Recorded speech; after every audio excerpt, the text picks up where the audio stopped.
दूध को आपने साइलेंट किलर कैसे बता दिया? दूध जो है बचपन में दांत नहीं आने तक परमात्मा की व्यवस्था होती है कोई भी प्राणी का, फिर बाद में दूध खत्म। फिर संसार का कोई प्राणी पलट के दूध नहीं पीता सिवाय आदमी के। आप कह रहे हैं गेहूं मत खाओ, आप कह रहे हैं दूध मत पियो। गायों पे अब जिस ढंग का अत्याचार होता है और जिस प्रकार की उनको ऑक्सीटोसिन ने कई तरह से जो आर्टिफिशियल इंसेमिनेशन करके जिस पर बच्चे पैदा किए जा रहे हैं, बच्चों को अलग रखा जा रहा है, डेढ़ बच्चा सामने लाकर उसका दूध निकालने के लिए उसको प्रयास किया जा रहा है। फलों को लेके कहा जाता है कि सूर्यास्त के बाद शाम को नहीं खाने चाहिए। राइट ईटिंग करो। अरे तुमने जब वजन बढ़ाने के लिए तुमने कोई मेहनत नहीं की तो घटाने के लिए क्यों मेहनत करते हो भाई? तो सर राइट ईटिंग होती क्या है, क्या होनी चाहिए हमारी थाली में? 10 सेकंड से ज्यादा मैं आज तक कभी टॉयलेट में नहीं रहा। सर यहाँ एक घंटे लग जाते हैं लोगों को। नहीं वो तो देखिए उसका कारण तरह तरह के उपाय करते हैं। हाँ, कोई पहले कॉफी पी के जाता है, कोई बिना चाय के नहीं उतरती है, किसी को बिना बीड़ी के नहीं उतरती है, कोई कपालभाति कर रहा है। जो वेजिटेरियन उनको इतने ज्यादा विटामिन्स मिनरल्स नहीं मिल पाते हैं, इसलिए दूध का चुनाव किया गया। जितने भी हमारे नट्स हैं ये प्रोटीन के भंडार है। दूध में तो 3.4% के आसपास ही प्रोटीन होता है, बादाम में 25% प्रोटीन होता है भाई। आर्थराइटिस और घुटने का दर्द, इसके लिए कुछ अगर बता दें आप।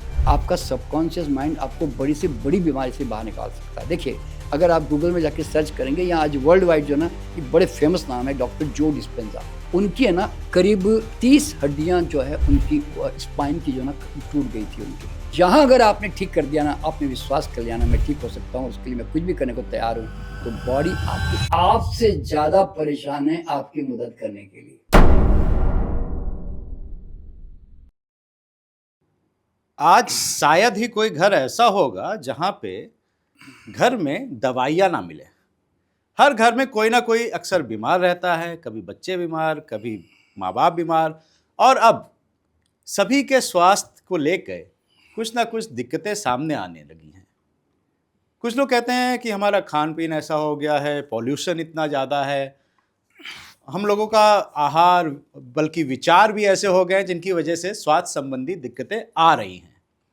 ऐसे चलता रहा तो कहाँ जाएंगे हम, और हमारा जीवन कहाँ जाएगा, हमारे आने वाली जनरेशन्स कहाँ जाएंगी, हमारे बच्चों का स्वास्थ्य और फिर उनके बच्चों का स्वास्थ्य, ये तो गिरावट होती ही चली जा रही है। कैसे रोकें इसे? क्या कोई उपाय है इसको रोकने का? बहुत संवेदनशील विषय है आज के इस पॉडकास्ट का।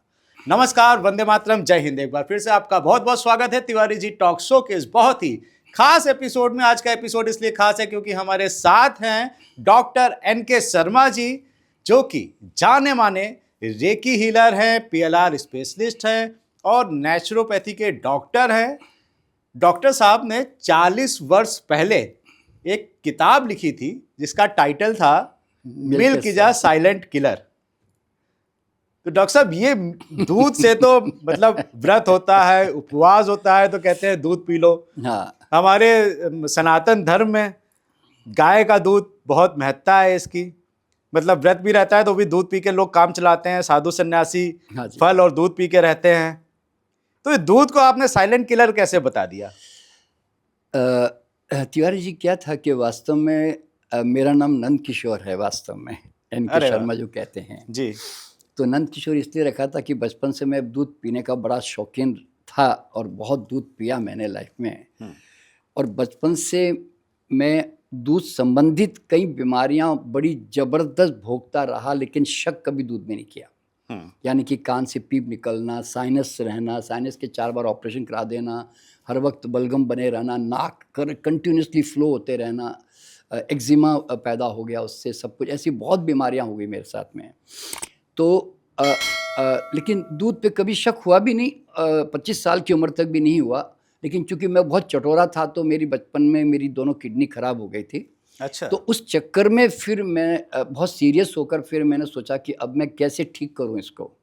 तो मैंने थोड़ा अध्ययन करना शुरू किया इसके बारे में, प्राकृतिक चिकित्सकों से मिला उस समय में, क्योंकि मुझे दवाइयों पे कभी भरोसा नहीं रहा। मतलब चाहे आयुर्वेद हो, होम्योपैथी, एलोपैथी, कोई भी हो, मुझे कभी दवाइयों के प्रति आकर्षण नहीं रहा, क्योंकि मेरे मन में एक ही क्वेश्चन क्या आता था कि कोई भी दवाई एक केमिकल होती है, जाके क्या कर देगी बॉडी में? मेरा मन बदलेगी कि मेरा लाइफस्टाइल बदलेगी कि मेरा खान पान बदलेगी, मुझे एक्सरसाइज करवा देगी, कर क्या देगी जो मैं इसको लूँ? मतलब ये मेरे दिमाग में था। ठीक है, रिलीफ लेना है तो ले लूँगा, अलग बात है।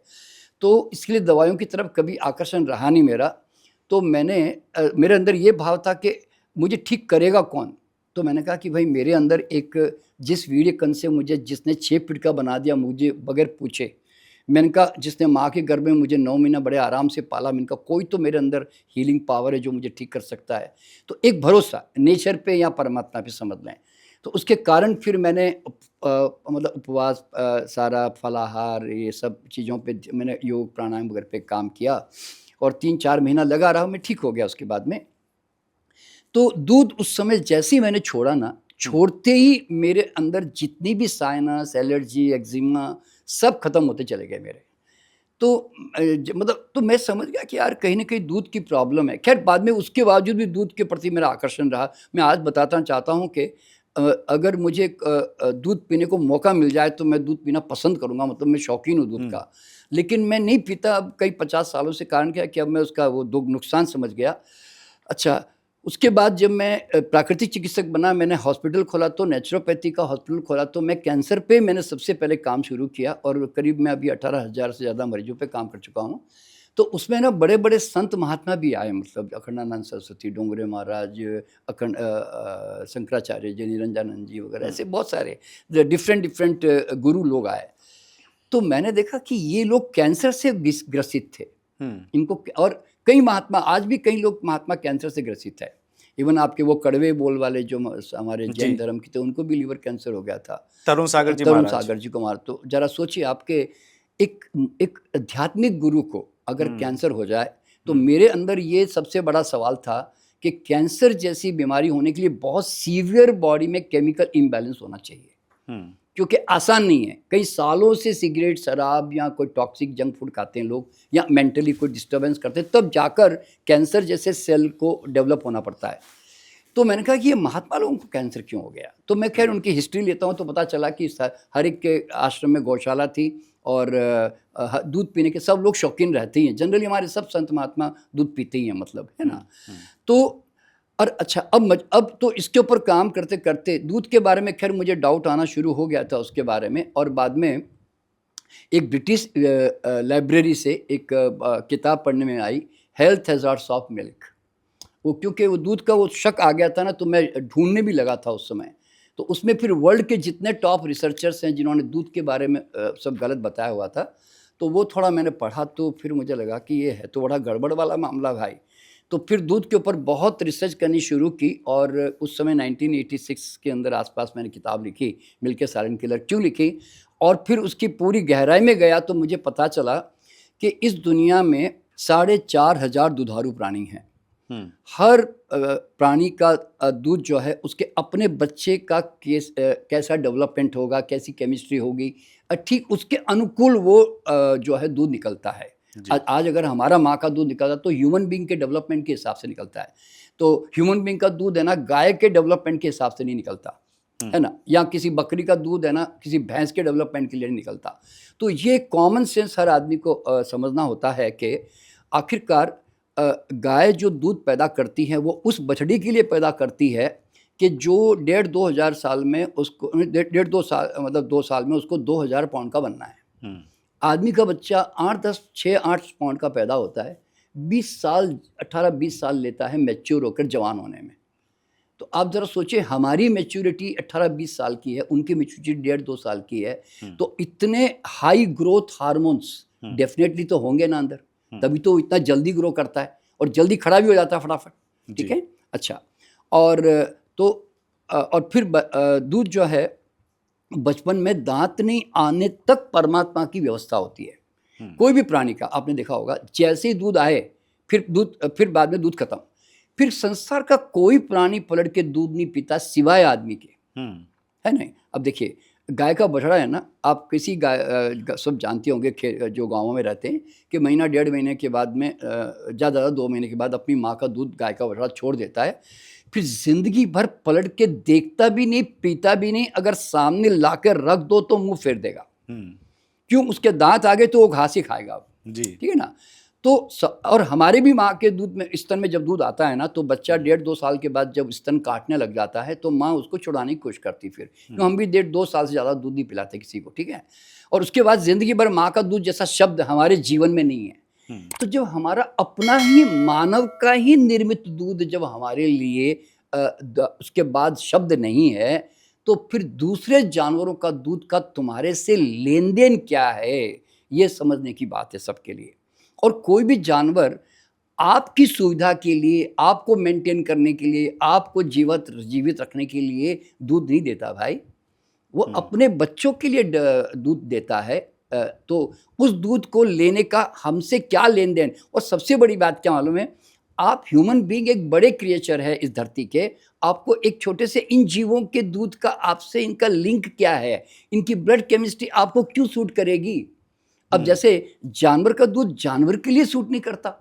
अब जरा सोचिए, अगर कोई कहे कि भाई शेरनी का दूध बकरे के लिए बड़ा अच्छा होता है, बकरे का दूध गधी के लिए बड़ा अच्छा होता है, गधी का दूध जो है कुतिया के लिए बड़ा अच्छा होता है। जब जानवर का जानवर ही नहीं पीता ना उसके लिए सूटेबल है, तो तुम्हारे लिए कैसे सूटेबल हो जाएगा। तो वो जो दूध के जो इंग्रेडिएंट है, जो कि ग्रोथ हार्मोन्स, देखिए करीब करीब 56 तरह के हार्मोन्स होते हैं दूध के अंदर, ठीक है ना। और उसके अंदर 300 ग्राम से ज़्यादा, 300 गुना ज़्यादा केसिन होता है, जो माँ के दूध में नहीं होता। वो केसिन जो प्रोटीन होता है दूध का, वो इतना चिपचिपा पदार्थ होता है जिससे म्यूकस बलगम वगैरह जो बनता है वो उससे लकड़ी चिपक सकती है, इतना चिपचिपा पदार्थ होता है। आप वो गाय भैंस के बछड़े के लिए जो डिज़ाइन था वो तुम पी रहे हो, वो जो केसिन प्रोटीन। और तो क्या होता है कि उस बलगम तो बनेगा, साथ में फिर उसके एलर्जिक कंपाउंड्स बहुत होते हैं उसके अंदर, इसलिए दूध से एलर्जी भी बहुत ज़्यादा डेवलपमेंट होती है। और फिर बचपन के बाद में क्या होता है, हमारी दूध पाचन की ग्रंथियाँ समाप्त हो जाती है, जिसको रेनिन जो जूस निकलता है वो।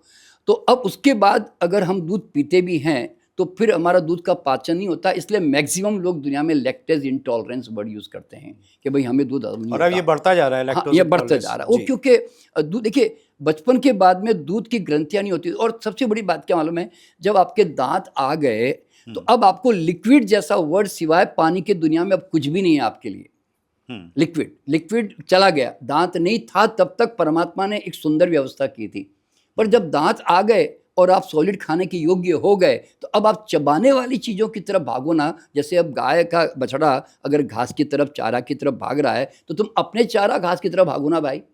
तो ऐसा जनरली होता नहीं है। और आदमी मतलब इन जानवरों के पीछे पड़ा क्यों रहता है और क्यों अपना जो पोषण उनसे लेना पसंद करता है, मतलब ये बड़ी सोचने की बात है। देखिए वो भी किसी का हक मार, हाँ, हक मार के। देखिए मैंने वैसे तो एक इसके ऊपर बहुत सारी कविताएं मैंने लिखी है कि रो रो के गौ माता सबसे ये कह रही है कि सदियों से हम तुम्हारे जुल्म सह रही है, तुम्हारे घर में दूध की जो नदियां बह रही है वो हमारे लुटने की कहानी कह रही है। तुम्हारे लिए होंगे खुदा, हमारे लिए तो नहीं है, हमारी बेबस कौम का यही बस दुर्भाग्य यही है।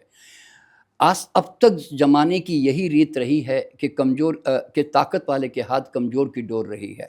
तो मानव अब सदियों से जानवरों को तो खैर पालता रहा ही है। देखिए एक ज़माना था दूध पीना एक प्रकार से सर्वाइवल फूड था हमारा।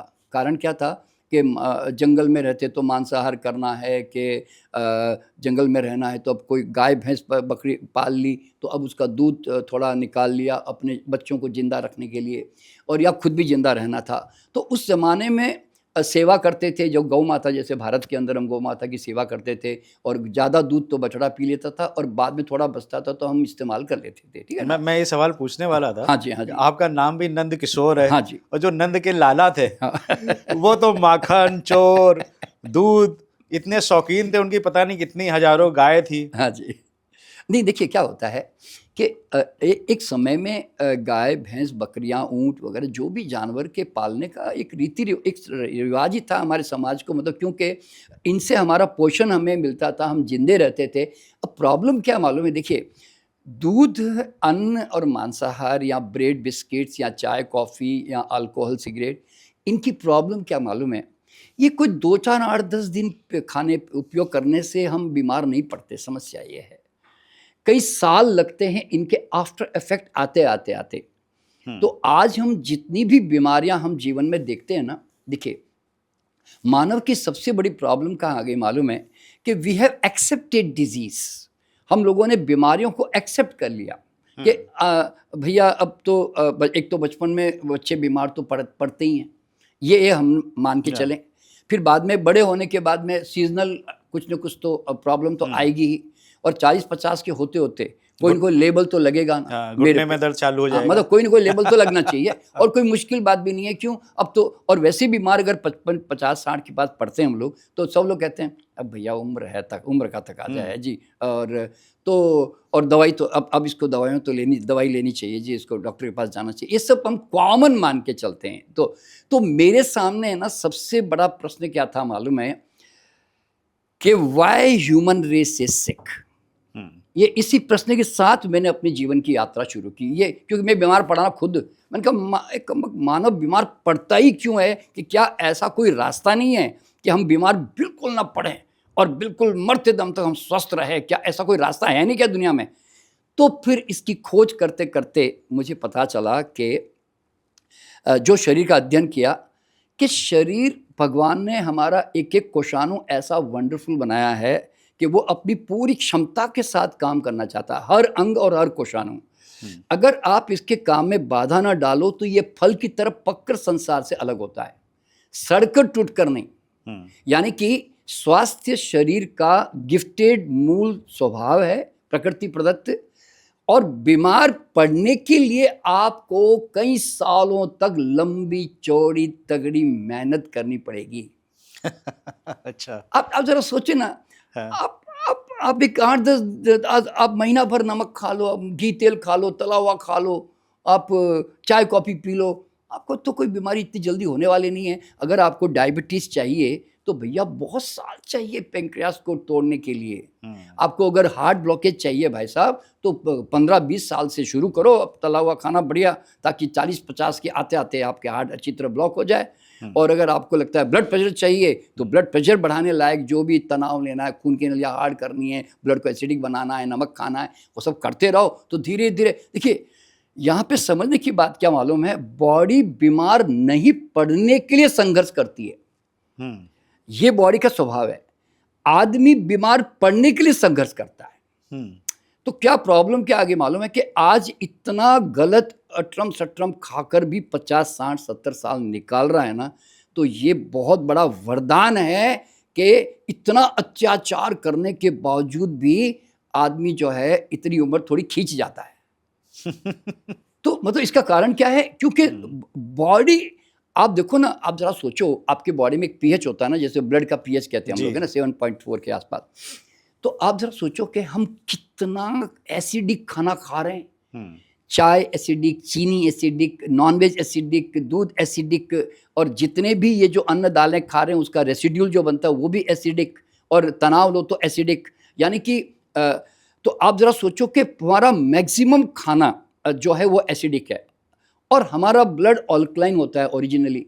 तो आप जरा सोचो, रोज इतने भयंकर एसिडिक मतलब जो है आप डाइट जो है अपने बॉडी को दे रहे हो, और उसके बावजूद आप ब्लड अगर चेक कराओगे तो आपका ब्लड अल्कलाइन जो है 7.4 ही निकलेगा।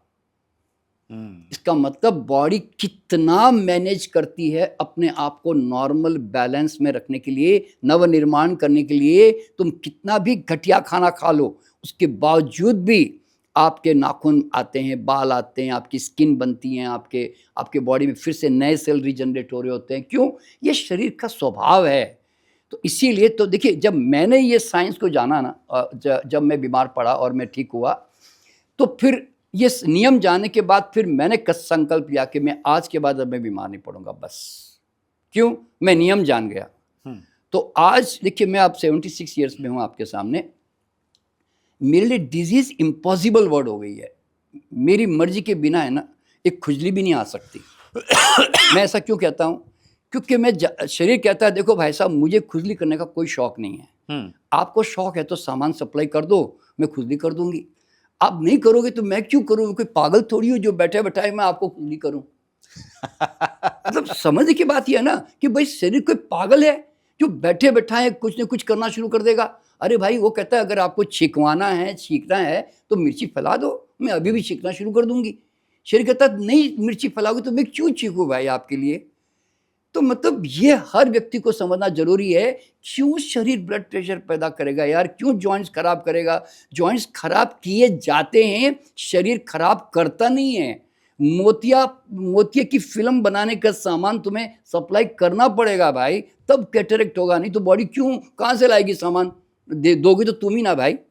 तो मतलब क्या है कि अल्टीमेटली जो भी बॉडी में डेवलपमेंट होते हैं आप उसके जिम्मेदार हैं वास्तव में देने वाले, बस हाँ आप अज्ञानता में हैं, इसलिए शायद आपको पता नहीं कि आप कहाँ से दे रहे हैं इस तरह से। तो इसीलिए तो अल्टीमेटली आज देखिए मैंने अभी क्या बताया कि डिजीज़ को हमने एक्सेप्ट कर लिया। देखिए मेरे ये साइंस जब मैंने जाना तो मैंने कहा मेरे बच्चों को अब मैं बीमार नहीं पड़ने दूंगा आज के, क्योंकि मेरे घर ग्रैंडसन भी है। आपको जानकर के हैरानी होगी कि मेरे जो बच्चे हैं बचपन से पैदा होने के दिन से लेकर एक दिन कभी रात को 2 मिनट भी रोए नहीं। अच्छा। मेरा ये मानना है बच्चे को रोने का कोई शौक नहीं है, बच्चों को रुलाने की अच्छी व्यवस्थाएं पैदा की जाती है।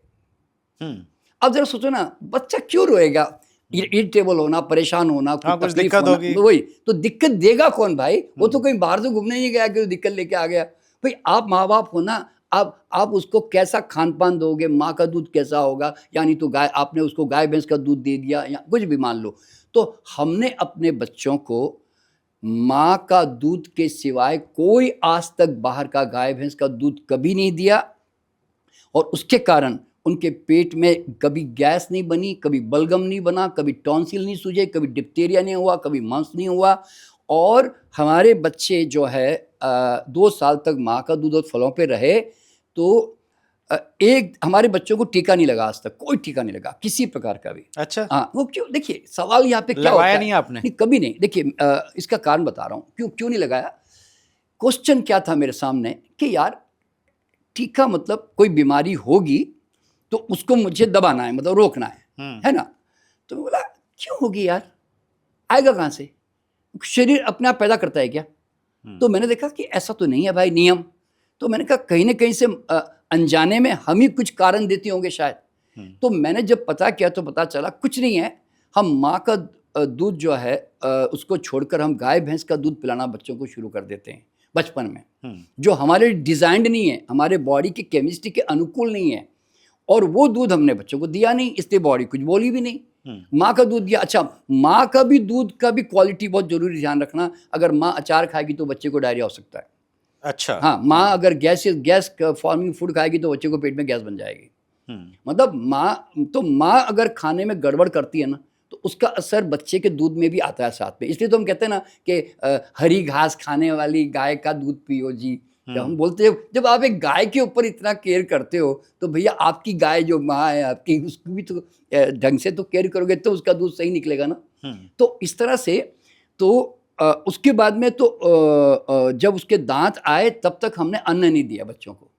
अच्छा। क्योंकि माँ का दूध फलों पे रखा, और जब दांत आए तो धीरे धीरे अन्न शुरू किया। देखिए प्रॉब्लम की जड़ कहाँ मालूम है, दांत आने से पहले हम 6 महीने में हम बाहर के डब्बे सेरेलैक बच्चों को खिलाना शुरू कर देते हैं। तो बच्चे के पेट में क्या होता है, दांत नहीं का मतलब है अभी पाचन संस्थान स्टार्च मतलब कॉम्प्लेक्स कार्बोहाइड्रेट को पचाने के योग्य भी नहीं है। मतलब माँ के दूध की शुगर और यानी तो कोई फलों की शुगर शर्करा है तो वो पचा लेगी, लेकिन ये कॉम्प्लेक्स जटिल स्टार्च है जो अनाज है वो आपने दे दिया तो अब वो पेट में जाकर है ना, पाचक रस तो है नहीं उसके लिए इतने स्ट्रांग, तो धीरे धीरे सड़ता है, फिर 2-4 महीने इकट्ठा होता है सड़ के आंतों में, फिर जैसे मौसम आया जोर से फर्मेंटेशन हुआ, सड़न पैदा हुई, 5-10 टट्टियाँ लगी, आप क्या बोलोगे, हाँ मेरे बच्चे को कोलेरा हो गया, मेरे बच्चे को ये हो गया। और वही सड़ा हुआ माल कभी अगर स्किन से निकला तो वो चेचक हो गया, फोड़े फुंसी हो गए। तो माल तो आपने दिया तो निकला ना भाई, अब दोगे नहीं तो क्यों निकलेगा, शरीर कहाँ से निकालेगा, कहाँ से लेकर आएगा। तो मैंने मेरे बच्चों को कोई भी 2-2-2.5 साल तक भी कोई अन्न दिया ही नहीं, तो उसके कारण बच्चे कभी बोले ही नहीं, कोई बीमारी हुई नहीं। और आज भी वो 45 साल के हो गए मेरे बच्चे, अब आज तक उन्होंने ज़िंदगी में डॉक्टर की शक्ल नहीं देखी, कभी उन्होंने हमारे घर में बीमारी जो शब्द है ना वो नहीं है। हम बोलते हैं ना ये जो पकड़ के डॉक्टर के पास लेके जा रहे हैं या घर में पड़े हुए हैं बीमार ने, ऐसे शब्द ही नहीं बीमारी, हम जानते ही नहीं। मैं तो खुद ही मेरे जीवन में मेरे 50 साल में मैंने आज तक कभी ऑफिस से ये नहीं कहा कि आज मेरा सर दर्द है, आज मेरी बॉडी थोड़ी ठीक नहीं है, ये वर्ड ही नहीं मेरे लाइफ में। अरे वाह। जिसको लोग स्वास्थ्य कहते हैं ना, देखिए जी, स्वास्थ्य तो का डॉक्टर साहब आज चाहेंगे कि जैसे आपके बच्चे, आपने जो एक क्या बोलते हैं फॉर्मूला दिया, हाँ, वो आज हमारे सारे दर्शकों को, और आपके सामने भी एक बच्चा बैठा हुआ है, आज आप ये बता के जाएं कि हमारे जीवन में भी बीमारी नामक शब्द चला जाए, गायब हो जाए। बिल्कुल नहीं। देखिए स्वास्थ्य का अर्थ क्या है, 100 में स्थिर हो जाना। एक प्रश्न मैं ले लेता हूँ यहाँ पर। हाँ जी, हाँ जी। दूध का डॉक्टर साहब क्यों उपयोगी मानते हैं? क्योंकि चलिए जो नॉनवेज खाते हैं, नॉन वेजिटेरियन हैं, उनके लिए बहुत से जो शरीर की आवश्यकताएं हैं पूरी हो जाती हैं वहाँ से। हाँ जी, हाँ जी। लेकिन जो वेजिटेरियन है उनको इतने ज़्यादा विटामिन्स मिनरल्स नहीं मिल पाते हैं वेज डाइट से, इसलिए दूध का चुनाव किया गया कि दूध काफ़ी हद तक नॉनवेज के जो पोषण तत्व होते हैं वो दे देता है। हाँ, उसमें होते हैं, इसलिए दूध का चुनाव किया। हाँ, नहीं, देखिए पहली बात नहीं, ऐसा नहीं है। देखिए क्या होता है कि दूध एक ज़माने में सर्वाइवल फूड रहा, और कभी भी जब लोगों ने गाय भैंस पाली ना, तो कभी वो कॉमर्शियल या बोलते हैं ना, आपने देखा होगा गाँवों में लोग आज से 50-60 साल 100 साल पहले भी देखता था मैं कि गाँवों में दूध बांटते थे, छाछ बांटते थे आपस में, जो है कभी बेचते नहीं थे कोई। हाँ। दूध को कभी किसी ने बेचा नहीं आज तक, ठीक है ना, एक ज़माने में। तो अब ये कॉमर्शियल जब होने लगा, तो अब देखिए पहली बात तो हर आदमी को क्या समझना है, आज अगर आप सचमुच इसके ऊपर जो है एक मदर्स मिल्क नाम की एक डॉक्यूमेंट्री है, देखना चाहिए। और यहाँ गायों पे अब जिस ढंग का अत्याचार होता है, और जिस प्रकार की उनको ऑक्सीटोसिन ने कई तरह की जो आर्टिफिशियल इंसेमिनेशन करके जो जिस पर बच्चे पैदा किए जा रहे हैं, बच्चों को अलग रखा जा रहा है, डेड बच्चा सामने लाकर उसका दूध निकालने के लिए उसको प्रयास किया जा रहा है, और बाद में गाय 10 जो 15 साल उसकी उम्र होती है करीब करीब, वो आज 5, 7, 8 साल में बीमार पड़ के ख़त्म हो जाती है, दूध देना बंद कर देती है। और आज इंडिया सबसे बड़ा बीफ एक्सपोर्टर है वर्ल्ड का, हम we are the second largest beef exporter जी। तो आप और अगर कोई भी आदमी अगर देखिए गाय का दूध लिया, जब तक तो आपको गाय के बारे में जानकारी है, बाद में गाय का क्या हुआ ये किसी को जानकारी नहीं है। अगर आप ध्यान से देखोगे, जहाँ जिस जगह कटने के लिए वो जाती है ना, किस तरह से तड़पा के उसको मारा जाता है, उसकी स्किन चमड़ी ली जाती है, मतलब जो भी उसके ऊपर काम किया जाता है, वो आप देखेंगे तो दूध को हाथ भी नहीं लगाएंगे, आपको बड़ी गिन सी आने लग जाएगी अंदर से। तो मतलब तो मैं देखिए सवाल ये तो हो गया, चलो एक क्या बोलते हैं, एक दया और अहिंसा ये भाव आ गए। पर यहाँ पे मैं कहता हूँ ये दया अहिंसा भी छोड़ो भाई, मेरा कहना क्या मालूम है, ईश्वर ने तुम्हारे खाने में ऐसी क्या कमी रखी कि तुम्हें जानवरों के पीछे भागना पड़ रहा है भाई, और जानवरों को तुम्हें मारना पड़ रहा है।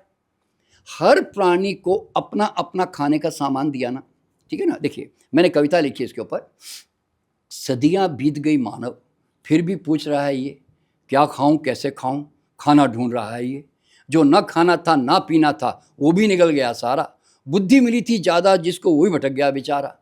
ईश्वर ने इस सृष्टि का सुंदर जब निर्माण किया, हर प्राणी को अपना अपना जीने का सामान दिया जी। पूरे प्राणी जगत में अब तक ऐसा नहीं सवाल हुआ, सिर्फ पूछ रहा है मानव, सदियों से परेशान हुआ कि क्या खाऊं, कितना खाऊं, कैसे खाऊं, क्या नॉनसेंस है ये। अरे एक अदने जानवर को मालूम है कि मुझे क्या खाना है, उसकी इंस्टिंक्ट अंतर प्रेरणा स्वाभाविक रूप से उसकी तरफ आकर्षित करके लेके चली जाती है, गाय को घास की तरफ, चिड़िया को दाने की तरफ, और तुम्हें अपना खाना नहीं मालूम। तो ये क्वेश्चन जो मेरे दिमाग में था कि अल्टीमेटली मेरा जो क्या खाना भगवान ने ऐसा बनाया नहीं जो पूर्ण है और जो बॉडी में सब कुछ मिल जाए मुझे, तो वो खाना अगर है तो फिर मुझे जानवर और दूध के पीछे क्यों भागना पड़ेगा भाई। तो मैंने जब खोज की तो पता चला इतना सर्वश्रेष्ठ प्रोटीन कुदरत ने हमारे जो दिया है ना, वो दुनिया के किसी भी प्रोटीन आहार में नहीं है, और वो है नट्स एंड सीड्स। अच्छा। नारियल, बादाम, अखरोट, काजू, पिस्ता, चिलगोजा, ये जितने भी जो नट्स हैं, मूंगफली, जितने भी हमारे नट्स हैं, ये आज प्रोटीन के भंडार है। दूध में तो 3.4 3.5% के आसपास ही प्रोटीन होता है, बादाम में 25% प्रोटीन होता है भाई। और तो मतलब सवाल क्या होता है, और अंकुरित दालों में तो आप जाओगे तो 15 से 18% प्रोटीन होता है। तो मतलब जब आप अपने खाने में आप इतने बढ़िया सर्वश्रेष्ठ प्रोटीन आप जो कि जिसमें कहते हैं जो एमिनो एसिड्स चाहिए बॉडी को, वो सब इनसे मिल जाता है, तो आप जानवरों के पीछे क्यों भाग रहे हो आप। और तो इसीलिए तो तो अब यहाँ पे सवाल पैदा क्या हुआ कि अगर भगवान ने सबका खाना बनाया तो मेरा भी तो खाना होगा ना भाई, तो मेरा खाना कैसे पहचानूं, मैं भी तो ह्यूमन बीइंग हूँ मान लो। तो मैंने फिर अपनी आत्मा से पूछा कि मान लो मैं एक थाली में एक आदमी के सामने अगर मैं कच्चा मांस ला के रखूँ, क्या आपकी आत्मा कच्चा मांस देखकर मुंह में लात टपकाती है? क्या अंदर से कोई मतलब गदगद होता है दिल कि कच्चा मांस खा लूँ जाके? नहीं होता ना। आप कहेंगे मॉडिफाई करके खाने का प्रयास करोगे, ठीक है, कोई आकर्षण नहीं है, बदबू आती है उल्टा, ठीक है। कच्चे अंडे देखकर क्या मुंह में लात टपकती है? आपको लगता नहीं, कुछ मॉडिफाई करके खाना पड़ेगा। अब मैं आपके सामने कच्चे अनाज के ढेर लगा दूं, गेहूं, ज्वार, बाजरा, रागी, मिलेट सब लगा दूं, क्या कच्चे गेहूं के ढेर, चावल के ढेर, बाजरे के ढेर देखकर क्या आपके मुंह में जरा से भी लात टपकी? आपके दिल में ऐसा कोई अंतर प्रेरणा आई, आहा हा हा कितने प्यारे चावल के दाने हैं, दिल करता लपक के चाट लूं, जबकि वो चूहे, पक्षी, घोड़े आके फटाफट खा जाएंगे जी। अच्छा, लेकिन जैसे ही आप केला, चीकू, पपीता, आम, अखरोट, बादाम आपने देखा तो देखते ही आपको नहीं लगता कि हम बने तुम बने एक दूसरे के लिए? हाँ। एक स्वाभाविक आकर्षण। हाँ। अब जानते हैं परमात्मा ने सिर्फ हमारे भोजन में 3 चीजें दी है। हाँ। सुंदरता, सुगंध और स्वाद, जो दुनिया के किसी भोजन में नहीं है, सिर्फ हमारे भोजन में है। वाह, सुंदरता भी है, सुगंध भी है और स्वाद भी है। तो ऐसा भोजन, तो अब देखिए, अब हम कच्चा अनाज तो खा नहीं सकते, तो मैंने कहा कि चलो भाई उबाल के देता हूँ भाई, उबला हुआ गेहूँ, उबला हुआ ज्वार, उबला हुआ बाजरा, उबला हुआ रागी, खाओ बिना नमक, चीनी, घी, तेल के खाओ इसको एज इट इज। अब तो भी सचमुच नहीं खा पाओगे, आपका कोई आकर्षण नहीं है, ठीक है। अब आप कहोगे, अब जरा सोचिए, एक रोटी खाने के लिए आपको समुद्र से जाके नमक सुखा के लाना पड़ेगा, अगर आप समुद्र के पास रहते हो तो जी। गाय पैदा करके घी निकालना पड़ेगा, तिल पैदा करके तेल भी निकालने पड़ेंगे, तभी तो तेल आएगा कोई। 10 तरह की सब्जियां पैदा करनी पड़ेगी, 10 तरह के मसाले पैदा करने पड़ेंगे, राई, जीरा, हींग, मेथी, धनिया, पुदीना, हल्दी, सब सारे मसाले पैदा करने पड़ेंगे, ठीक है, और आग भी पैदा करनी पड़ेगी। अब तब जाके ये सब मुंह में घुसते हैं। और आप लोग क्या कहते हो, मैं तो रोज नॉर्मल खाना खाता हूँ भाई साहब। ये नॉर्मल खाना है, इतना डिपेंडेंसी वाला। और जब आप बीमार पड़ते हो तो डॉक्टर क्या कहता है, जो जोड़ा बेटा सब वापस निकाल, 40-50 के बाद सब निकाल, नमक निकाल, चीनी निकाल, घी, तेल निकाल। क्योंकि मैक्सिमम बीमारियां जो है ना ह्यूमन बीइंग की, वो आधी तो इनसे आई है, ग्रेन से, नॉनवेज से आई कि नहीं आई, ये मसाले जोड़ देने के कारण तो आधी तो बीमारियां इनकी है ना भाई। आज आपको हार्ट की प्रॉब्लम हो जाए तो डॉक्टर पहले क्या बोलेगा, घी तेल मत खा भैया। ब्लड प्रेशर हो तो बोलता है नमक मत खा भैया। डायबिटीज होगी तो बोला चीनी मत खा भैया। तो हाई तो इनके कारण है ना, और एसिडिटी को जलन हो गई तो कहेगा मसाले मत खा भैया।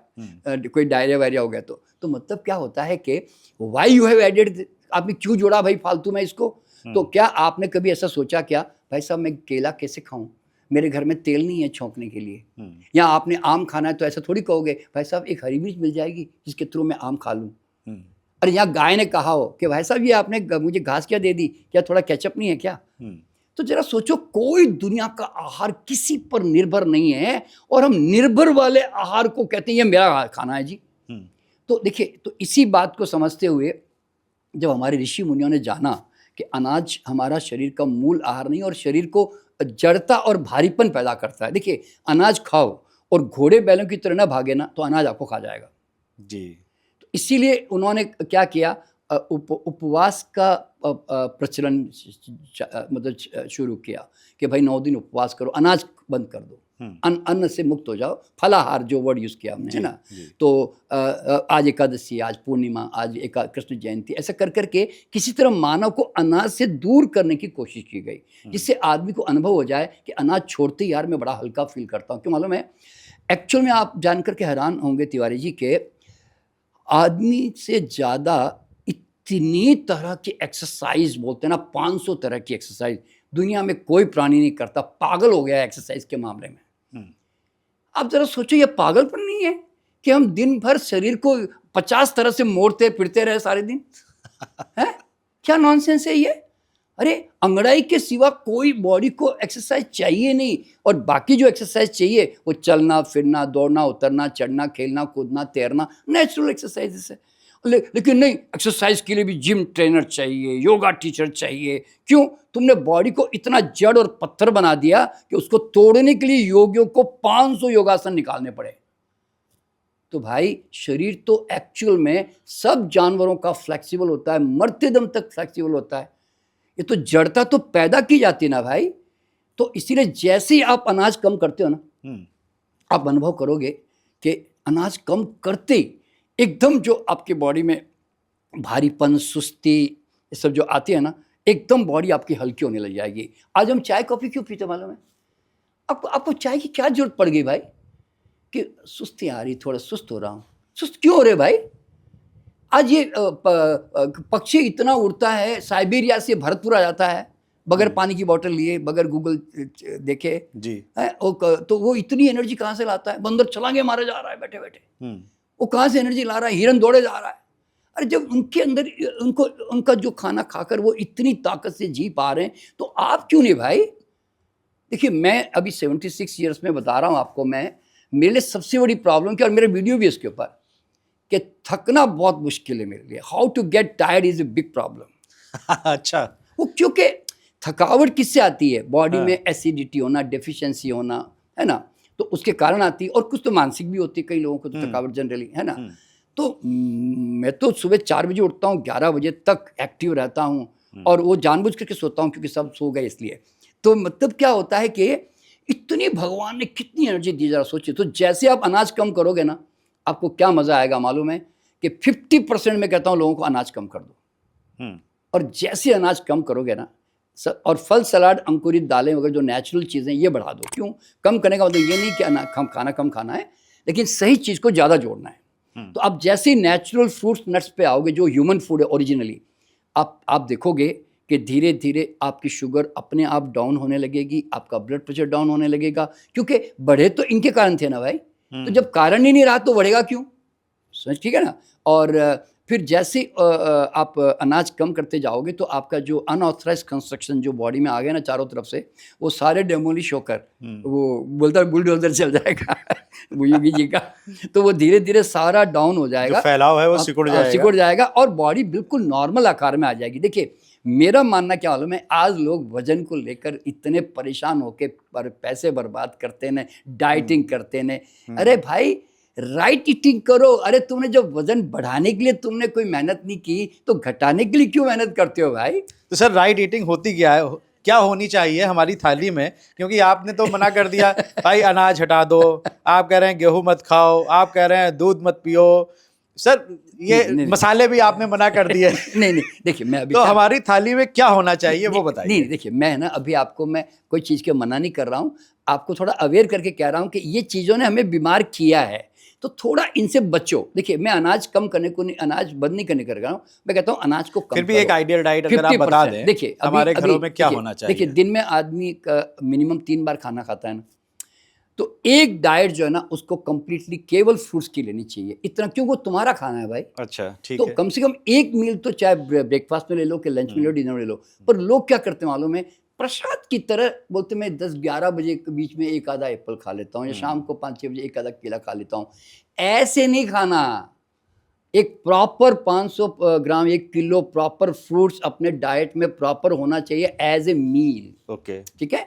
और बाकी जो 2 खाना खाते हैं, उसमें सलाद जो है वो कम से कम वो प्रसाद की तरह ना खाकर एक डोंगा भर के या बाउल भर के उसको अच्छी तरह से खुद भी खाएं और परिवार को भी खिलाएं, जिससे बॉडी को फाइबर मिले और बॉडी को सही मिनरल्स भी मिले उससे। ठीक है। तो सलाद खाए बिना खाना कभी नहीं खाएंगे, ये इतनी सी आदत डाल दें। ठीक है। और बाद में जो आपका खाना खाना है ना, वो ये कोशिश करें कि आप कॉम्बिनेशन सिंपल रखें, क्योंकि देखिए बॉडी में ना एक साथ वेराइटीज ऑफ फूड पचाने का कोई प्रोविजन नहीं है। Either body can digest starch और बॉडी कैन डाइजेस्ट प्रोटीन, क्योंकि स्टार्च का अलग जूस निकलता है, प्रोटीन का अलग जूस निकलता है। तो लोग क्या करते हैं, रोटी भी खा रहे हैं, दाल भी खा रहे हैं, दूध भी पी रहे हैं, दही भी खा रहे हैं, पनीर भी खा रहे हैं, साथ में बेसन भी खा रहे हैं, आलू भी खा रहे हैं, यानी कि सारे डिफरेंट स्टार्चेस एंड प्रोटीन्स एक साथ खा लेते हैं। जनरल, जैसे आपने तो कभी शादी में खा के देखा ही होगा कि जब बहुत सारी चीज़ें खा लेते हैं तो उस दिन पेट की हालत कुछ अजीब अलग सी होती है, और रोज़ जो रोटी सब्जी घर में खाते हो उससे थोड़ी अच्छी रहती है। तो भाई बॉडी को एक प्रकार का भोजन दो, और ख़ास करके जो शाकाहारी लोग हैं ना, उनके लिए बताना चाहूँगा कि जब आप आप जब रोटी दाल खाते हो, तो रोटी दाल के साथ में सलाद सब्जी कॉमन ले लो, हरी सब्जियाँ जितनी भी ले लो, दाल वाल भी ले लो, चलेगा। क्योंकि वो भी अनाज के आसपास है। लेकिन अनाज के साथ में 3 चीज़ें कभी नहीं लेना जो पेट में सड़ती है भयंकर रूप से। एक तो दूध, दही, पनीर हमेशा अन्न दालों के साथ सड़ता है, क्योंकि दूध हमारे अनाज के साथ खाने के लिए कभी डिज़ाइन ही नहीं किया गया, वो तो हमने जोड़ा है ना। क्योंकि गाँवों में लोग दूध रोटी खाते थे जैसे ऐसे, तो दूध कभी दूध पीना है किसी को मान लो तो खाली पेट अलग से पिए, लस्सी पीनी है तो अलग से पिए, और पनीर की सब्जी अब खाने का आदत पड़ी गई तो शौक से खाएं भी कभी कभार, और पेट खराब है तो बिल्कुल अवॉइड करें। तो मतलब ये इनडाइजेशन का कारण बता रहा हूँ मैं, जो रॉन्ग कॉम्बिनेशन है। और खाने के साथ कभी फल नहीं खाना, जूस नहीं पीना।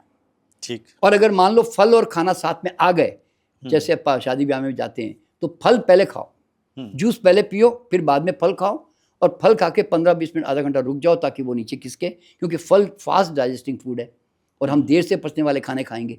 तो इसीलिए कोशिश करें कि फल हमेशा अलग ही खाया जाए एज ए मील, जैसे मैंने बताया, और खाने के साथ सलाद, सब्जी, अंकुरित दालें वगैरह वो सब खा लें यूँ। तो इस तरह से फलों को लेके कहा जाता है कि सूर्यास्त के बाद शाम को नहीं खाने चाहिए। देखिए क्या होता है कि ओरिजिनली फ्रूट शाम को जब खाते हैं तो चूँकि वाटर कंटेंट बहुत हाई होता है ना उसमें, बाकी सब अन्न तो सूखे सूखे होते हैं, तो वो हमारी बॉडी से हमें जो है वो डिहाइड्रेट कर देते हैं, यानी कि वो सुखा देते हैं हमारे पानी को, वो खींच लेते हैं उल्टा, ये हमें पानी देते हैं। तो क्या होता है कि अगर आपने 6-7 बजे तक भी फल खा लिया मान लो, तो फिर आप 9-10 बजे तक सोएंगे, तब तक पेशाब आ चुका होगा। पर अगर आपने 9-10 बजे फल खाया रात को, 10 बजे मान लो 10 बजे, तो उस समय फिर थोड़ी देर होते ही 1-2 घंटे नींद आते ही संभावना है, मतलब देखिए मैं तो रोज़ फल खा के सोता हूँ तो मुझे तो ऐसा नहीं होता, लेकिन जिन लोगों को होता है मान लो, तो मैं कहता हूँ रात को फल खा के 1-2 घंटे रुक कर कोई टीवी देख के बाद में सोएं, ताकि आप सोने से पहले पेशाब कर लें यूँ, क्योंकि मूल बात क्या है कि पेशाब आएगा और कुछ नहीं है। और अगर पेशाब आ भी गया तो वैसे भी आदमी 1-2 बार करवट बदल के उठता ही है, नींद में एक बार 2-4 घंटे नींद लेने के बाद तो करवट तो बदलता ही है, तो उठ के पेशाब कर लो भाई। तो उसके चक्कर में अच्छी चीज़ नहीं खाऊंगा जी मैं तो ज़िंदगी भर, तो फिर तुम्हें उल्टी चीज़ खानी पड़ती है मान लो, तो उससे अच्छा खा लो ना भाई, मैं यूँ कहता हूँ। तो मतलब मैं उसको गलत नहीं मानता कि रात को आदमी फल ना खाएं, और वैसे भी मैं कहता हूँ आप रात को फल ना खा के सुबह 9-10 बजे खाओ ना, सबसे बेस्ट टाइम 10 बजे जो मॉर्निंग का टाइम होता है, और रात को आप नट्स और स्प्राउट्स खाओ, बादाम, अखरोट, काजू, पिस्ता जो होता है, नारियल, मूंगफली वगैरह। जो देखिए लोग समझते हैं बादाम और पिस्ता खाने से कोई अच्छी ज़्यादा ताकत आती है, ये भ्रम है सबसे बड़ा। बादाम हमें ज़रूरत ही नहीं है, देखा जाए तो ओरिजिनली बता रहा हूँ मैं आपको, ऐसा नहीं कि बादाम is a very good nuts, लेकिन वो किसके लिए हैं? कश्मीर, अफ़गानिस्तान, कैलिफोर्निया, अमेरिका, जहाँ ज़्यादा पैदा होता है, वो उनके लिए ना भाई। अब साउथ इंडिया वाले को बादाम पिस्ता से क्या लेन देन भाई? साउथ इंडिया वाले को तो कोकोनट खाना चाहिए, मध्य प्रदेश वाले को मूंगफली खानी चाहिए, या नहीं तो साउथ इंडिया वाला काजू खाएगा, काजू होता है वहाँ पे जनरली केरला में सब जगह। तो मतलब अखरोट, अगर अखरोट बादाम देखोगे तो जनरली ये श्रीनगर, नैनीताल वगैरह हिमाचल में होती है, तो आपको वहाँ खाना चाहिए, क्योंकि वो ठंडी प्रदेश के लिए बने, गर्म प्रदेश के लिए नहीं बने भाई, ये बने उसके लिए। तो लोग क्या करते हैं, पैसा महंगा है और थोड़ा बादाम खाएंगे तो पिस्ता खाएं, थोड़ा जो बोलते हैं ना, एक वो उनको लगता है कि कोई अच्छी चीज़ खा रहे हैं। अच्छी चीज़ वो होती है जो सीजनल होती है, रीजनल होती है, ये समझ लें। तो इस तरह से तो मतलब तो अल्टीमेटली लोग अगर अपने खाने में, देखिए खाना कितना भी अच्छा होने दो, खाने का नियम अगर अच्छा नहीं है ना, तो आपका सारा खाना बेकार हो जाएगा। बिल्कुल। उसके लिए भूख जो है शरीर की सबसे बड़ी एक फिजियोलॉजिकल लैंग्वेज है, जो कहती है लाओ मैं खाना पचाने को तैयार हूँ। नई भूख का मतलब है डालना मत, मैं तैयार नहीं हूँ, मैं कहीं एंगेज हूँ। लेकिन हम लोग क्या कहते हैं, हम लोग साइकोलॉजिकल और टाइमली खाना खाते हैं अधिकतर। तो लोग जो है ना साइकोलॉजिकल और टाइमली ज़्यादा खाना खाते हैं रियल भूख के बजाय। और याद रखना, अगर आपने भूख से खाना नहीं खाया तो मतलब पाचक रस नहीं है, तो खाना जाके पेट में सड़ेगा ही। और अगर आपने डाल दिया तो शरीर इमरजेंसी की तरह ट्रीट करके उसको पचाने की कोशिश करेगा जरूर, क्योंकि वो बॉडी का नियम है, ठीक है। तो इसीलिए जब तक आप सच्ची भूख से नहीं खाओगे ना, जब तक आप जो है आपको हेल्थ मिलने की कोई संभावना नहीं है। क्यों? खाना तो सड़ता रहेगा, और जितने गैस, एसिडिटी और जो कॉन्स्टिपेशन होती है ना, वो इसके कारण होती है। तो इसलिए जिस दिन आपने भूख से खाना सीख लिया, चाहे घटिया खाया कि भारी खाया, पचने की 100% गारंटी। और जिसका खाना पच गया ना, तो आंतें डिजाइन की गई है मोशन निकालने के लिए, वो 100% निकालेगी। तो तुम्हारा काम है यहाँ से ठीक करो, नीचे से ठीक करने की जरूरत नहीं है। देखिए, पेशाब करने को 60, 70, 80 सेकंड लग सकते हैं, लेकिन स्टूल पास करने को सिर्फ 10 सेकंड लगते हैं बस। अच्छा, आप फोन होल्ड करके जाके आ सकते हो, किसी को पता भी चलेगा आपने क्या कर दिया। तो मतलब आप जरा सोचिए, आपने जानवरों को देखा होगा, हाथी, घोड़े, कुत्ते, बिल्ली, पक्षी क्या करते हैं, बैठे टक टक टक टक पास किया, निकल पड़े। कितनी टाइम लगी भाई। घोड़े को देखा होगा, खड़ा हुआ, पास किया, निकल गया, 10 सेकंड भी मुश्किल से लगे जी। तो भाई इतना फास्ट होता है। देखिए, मेरे 50 साल की आज तक की उम्र में 10 सेकंड से ज्यादा मैं आज तक कभी टॉयलेट में नहीं रहा। सर, यहाँ 1-1 घंटे लग जाते हैं लोगों को। नहीं, वो तो देखिए उसका कारण और तरह तरह के उपाय करते हैं। हाँ, कोई पहले कॉफी पी के जाता है, कोई बिना चाय के नहीं उतरती है, किसी को बिना बीड़ी के नहीं उतरती है, कोई कपालभाति कर रहा है कोई कपालभाति, कोई 1 लीटर पानी पी के जाता है। कॉन्स्टिपेशन बहुत बड़ी समस्या है इस समय भारत में। हाँ, तो इसको ठीक करने के लिए कुछ फटाफट अगर उपाय आज बता दें। देखिए, कॉन्स्टिपेशन ठीक करने की कोशिश मत करना, क्योंकि आंतें, विश्वास करना, डिजाइन की गई है मोशन निकालने के लिए। तुम ना चाहो तो भी तुम खाली ऊपर से ठीक करना। ऊपर से जब खाओ तो भूख लगे तो खाना, ताकि वो पचे, और पचे तो नीचे आएगा ही, कहाँ जाएगा।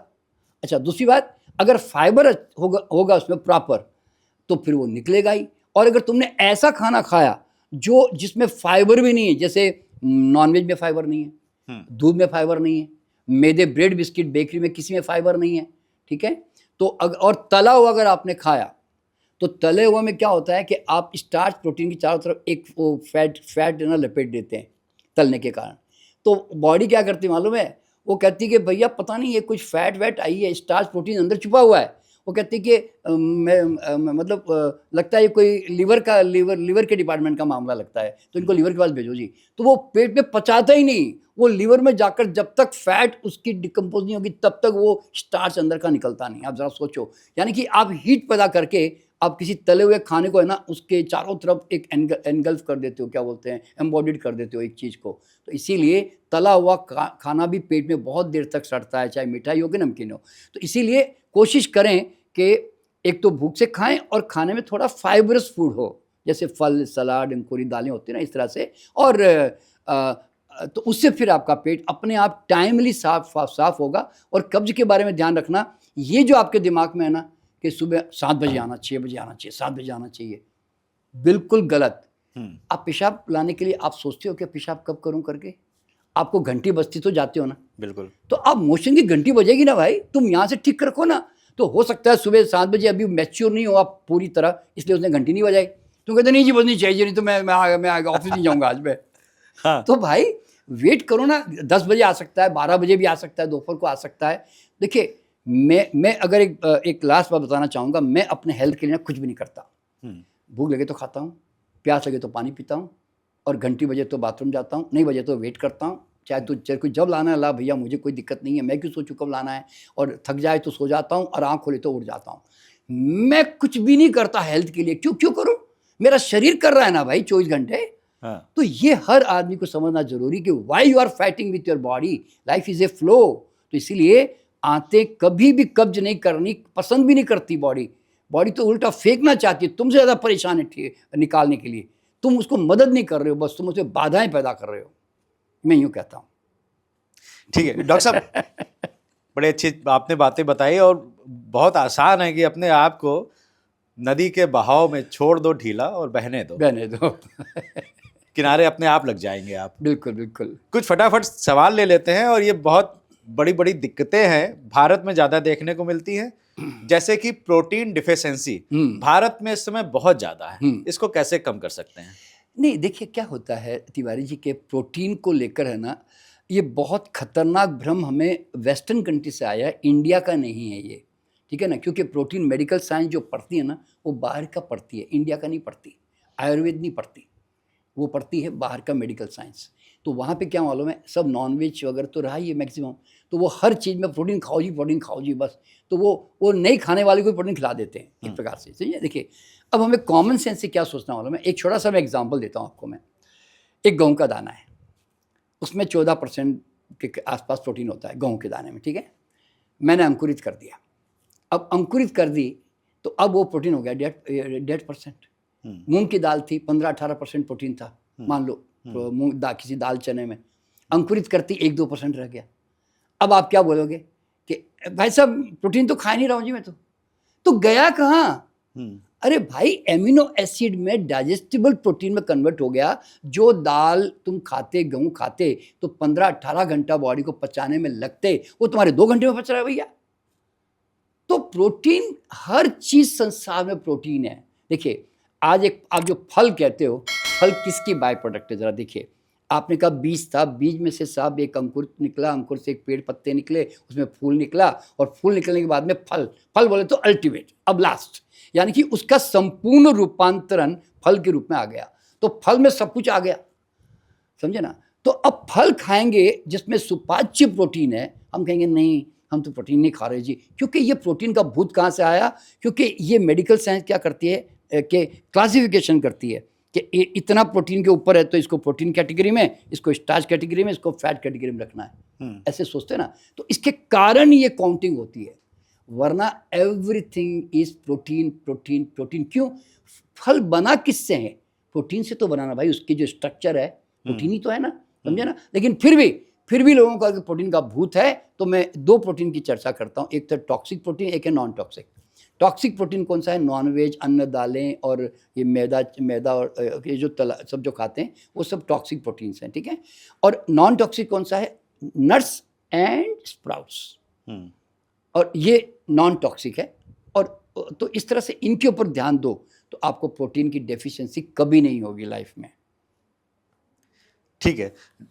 एक डॉक्टर साहब, आजकल घुटने में दर्द बच्चों को भी हो रहा है, बुजुर्गों को तो पहले से ही रहता था, और मिडिल एज में भी अब देखने में आ रहा है।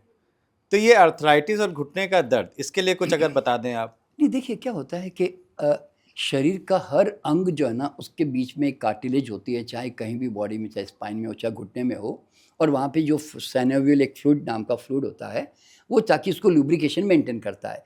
तो कोई भी सेल का नियम क्या है?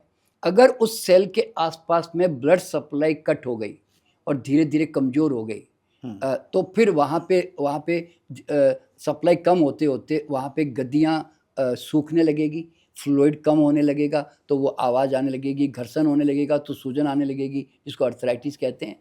तो सवाल पैदा किया, ये किसने पैदा किया भाई? आप ही ने तो वो सिचुएशन पैदा की ना, कि आपने बैठाओ जीवन जिया, आपने घुटनों को यूज़ ज़्यादा नहीं किया, आपने उसको मूवमेंट नहीं दिया। सिद्धांत एक ही है, जब तक किसी सेल के आसपास सर्कुलेशन अच्छा पहुंचता है तब तक वो अंग कभी खराब हो ही नहीं सकता। क्यों? आदान प्रदान होता है तो नवनिर्माण भी होता है, ठीक है। अच्छा, अब जनरली आपके जितने उपचार है आप देख लो, वो क्या मालूम है?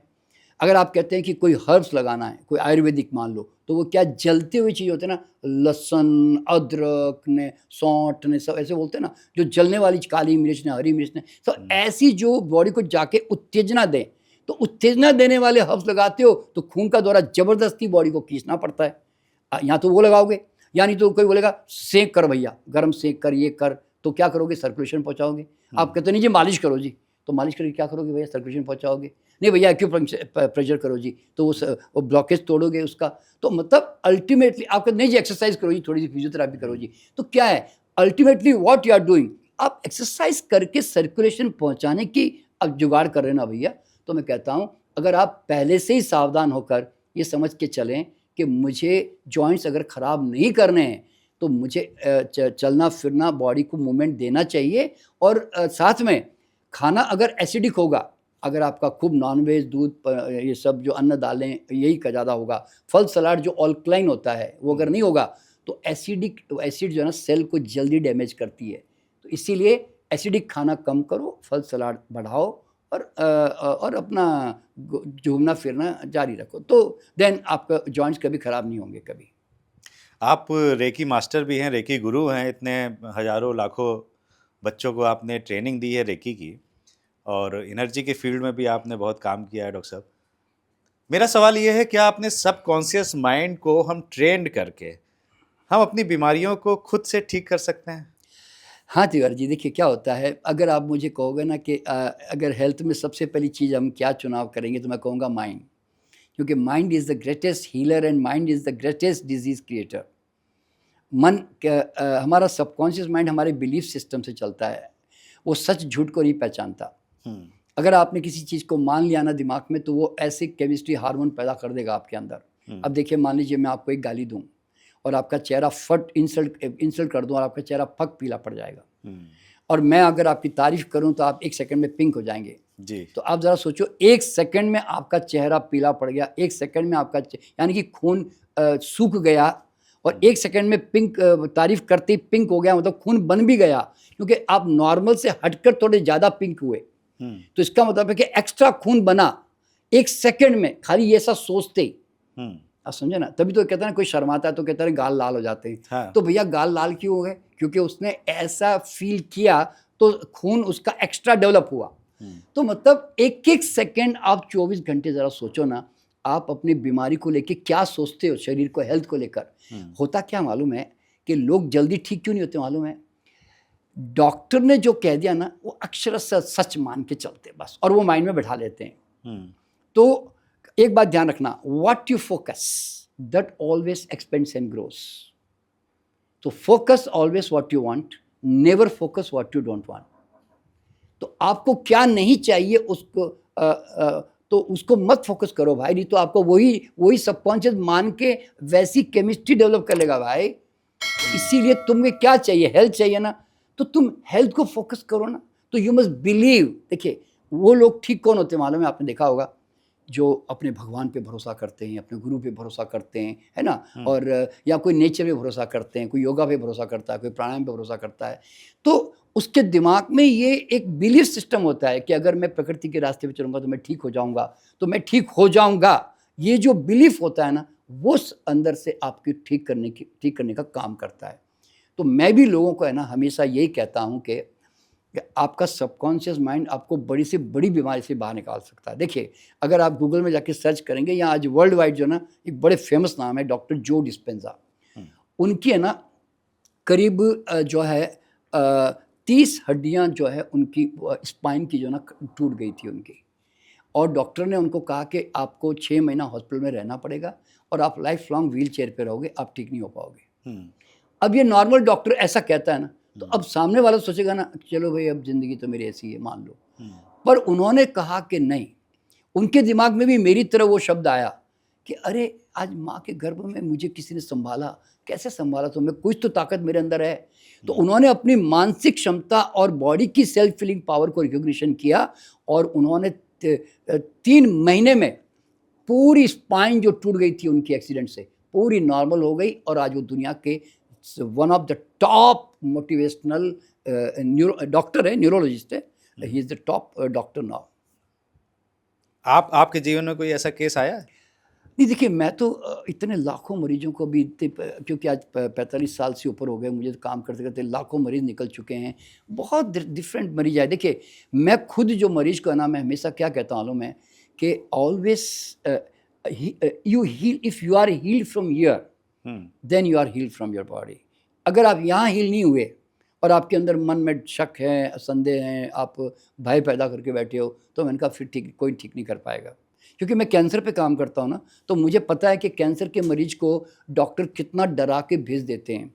वो रिपोर्ट देखकर यहाँ वो बोलते हैं कि देखो ये भगवान के हाथ में है जी, अब तो हम ट्राई कर रहे हैं जी, और ये तो बहुत ख़तरनाक बीमारी है, ये तो प्रोग्रेसिव रहती, ये तो बढ़ती रहती है जी। तो अब लोग जनरली ऐसा करते हैं ना, तो आप डॉक्टर की बातें मान के आ जाते हो। आप कहते हो डॉक्टर ने बोला, बस अब तो मैं जाने वाला हूँ। तो जिसने ये समझ लिया ना कि नहीं, देखिए, आज कोई भी बड़ी बीमारी होने दो, आप मुझे बताओ कौन आदमी आज चारों तरफ जो हेल्थ के सामान मौजूद है उसकी तरफ 1% भी आदमी नहीं भागता। देखिए, आज क्या चीज़ की कमी है जो आदमी नहीं इस्तेमाल कर पा रहा? देखिए, क्या अच्छी हवा मौजूद नहीं दुनिया में? भागता है हिल स्टेशन? क्या सूर्य अवेलेबल नहीं है? क्या धरती में नंगे पांव चलना अवेलेबल नहीं है? क्या पेड़ को जाके गले लगा लो 15-20 मिनट तो पेड़ ऊर्जा देता है? संभव नहीं है। क्या फॉरेस्ट में जाओ तो हजारों पेड़ों की ऊर्जा तुम्हें मिलती है? क्या वो संभव नहीं है? क्या आज हम ध्यान नहीं कर सकते? क्या हम आज मंत्र जाप नहीं कर सकते? क्या हम आज प्रेम नहीं कर सकते? हम सेवा दान नहीं कर सकते? और आज क्या योगा प्राणायाम नहीं कर सकते? मतलब हंस नहीं सकते क्या? हंसने के साधन ही ढूंढ सकते क्या? हम नृत्य नहीं कर सकते क्या? तो मतलब सवाल पैदा क्या होता है, आज एक आदमी अगर बीमार है तो क्या इन चीज़ों को अपनाता है कभी?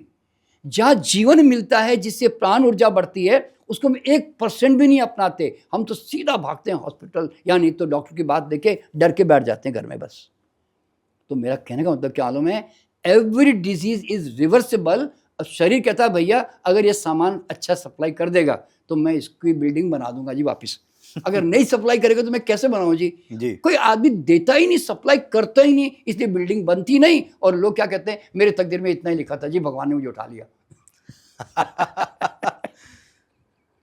पहले से ही स्वीकार कर लिया है बस, क्योंकि it is all in your mind. If you देखिए, एक नॉर्मन कजिन करके एक इस किताब है, एनाटॉमी ऑफ इलनेस। उसको पूरे बॉडी के जॉइंट्स पेन हो गए थे। तो वो उसको डॉक्टर ने कहा अब ये जिंदगी भर र्यूमेटॉइड अर्थराइटिस है, ये तो कभी जाने वाली नहीं है, you have to live with this, ये दवाई खाते रहो बस जिंदगी भर। तो वो है ना, एक होटल के कमरे में उसने गया और उसने क्या किया मालूम है, जितनी हंसने वाली चार्ली चैपलिन की जो वीडियो थी ना, उस समय वो स्क्रीन लगाते थे प्रोजेक्टर से, उसने देखनी शुरू कर दी। क्योंकि उसका कारण क्या था, एक बार वो दोस्तों के साथ बैठ के गपशप कर रहा था ना, तो दोस्तों ने इतना हंसाया कि जिस दिन हंसा ना, उस दिन उसके सारे जॉइंट्स खुल गए थे। अच्छा, हंसने से। हाँ। तो उसने देखा कि यार मैं 24 घंटे बड़ा अच्छा फील करता रहा हंसने के कारण। हाँ। तो उसको लगा कि कुछ न कुछ तो जादू है हंसने में। हाँ। तो उसने फिर जानबूझ करके 1 महीना हंसने का प्रोग्राम बनाया। हाँ। और 1 महीना हंसकर वो पूरी तरह 100% क्योर होके बाहर आ गया 1 महीने में। अरे वाह। तो you can understand that your mind is the greatest game changer. तो यहाँ अगर आपने ठीक कर दिया ना, आपने विश्वास कर लिया ना मैं ठीक हो सकता हूँ और उसके लिए मैं कुछ भी करने को तैयार हूँ, तो बॉडी आपकी आपसे ज़्यादा परेशान है आपकी मदद करने के लिए। आपने एक चीज़ और कही थी शुरुआत में कि आप पैसे वाले बनना चाहते हैं, कितना पैसा आपके पास हो ये भी आप खुद डिसाइड करते हैं। तो बहुत अच्छा लगा डॉक्टर साहब, आज आपसे इतनी चर्चा हुई स्वास्थ्य को लेके। मेरी इच्छा है कि एक बार फिर से आपको बुलाऊंगा। अब ये जो आपने सबकॉन्शियस माइंड की थ्योरी जो दी है, एक लॉ ऑफ अट्रैक्शन भी है, इसके बारे में मैंने बहुत पढ़ा है। हाँ जी, तो इन सब चीज़ों पे भी हम बात करेंगे जरूर आपके सामने। बिल्कुल बिल्कुल। लेकिन आज का एपिसोड आपको कैसा लगा ये जरूर हमें कमेंट करके बताइएगा। अगर अच्छा लगा तो लाइक कर दीजिए। अगर कुछ आपके सवाल हैं तो भी हमसे पूछिएगा, हम कोशिश करेंगे डॉक्टर साहब से उसके जवाब लेकर आप तक पहुंचाने की। तिवारी जी टॉक शो को अगर अभी तक आपने सब्सक्राइब नहीं किया है तो सब्सक्राइब कर दीजिए और अपनी सेहत का बहुत बहुत ध्यान रखिए।